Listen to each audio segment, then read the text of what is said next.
मित्रांनो विषय असा होता की आपल्या मित्राच्या घरचे आलती तो, त्याच्यामुळे आम्ही सगळी टोळी घेऊन चाललो, सगळी भेटाय मस्तपैकी. मग घरात गेल्या गेल्या पहिल्यांदा आपल्याला सफरचंद दिसलीत बघा. मग म्हणलं आता पहिल्यांदा सफरचंद खायला लागते. मग नंतर म्हणलं आपण काकासनी भेटूया. मग म्हणलं आपण एकटं खाण्यापेक्षा सगळ्यांनीच आपण कापून नेऊया आणि सगळ्यांनी देऊया खायला मस्तपैकी. मस्तपैकी आपण कापलेलं मीठ बीट लावून नेलं, सगळ्यांनी एक एक फुडी घ्या म्हणलं मस्तपैकी. मी 2 फुडी खातो. मग हे बघा हे काका इथं मस्तपैकी स्टाईल मध्ये बसल्यात. काकासनी म्हणलं तुम्ही 2 फुडी घ्या, कसं आहे तुम्ही आणली त्याच्यामध्ये 2 फुडी घ्या लागते. मग काका म्हणलं तुम्हाला चहा पाचतो. मग पोरं लगेच तयार बघा मस्तपैकी. मग पुढं आमची टोळी सगळी चहा प्या गेलतीत बघा. तोवर म्हणलं आपण मस्तपैकी केळं पण घेऊन येऊया आपल्या डाएट साठी. मग कसं आहे काका चहा पाजणार म्हटल्यावर काका पुढे होतात आणि आम्ही सैनिकासारखं त्यांच्या पाठीमागणे यालतो बघा. मग इथे सगळी गप्पा मारत बसलेली.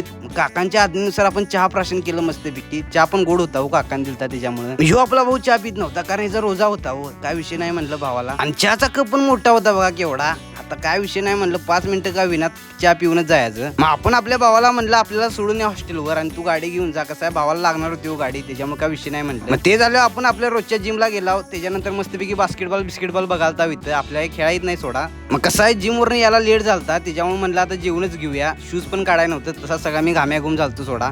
आणि आपली पोरं पण सगळी बसलेलीत, म्हणले यांच्यातच बसूया आपण. तर भावांनो आजच्यासाठी एवढंच. आपला व्लॉग आवडला तर 100% लाईक आणि सबस्क्राईब करायला लागते. तर भेटूया आपण पुढच्या व्लॉगमध्ये, का विषय नाही.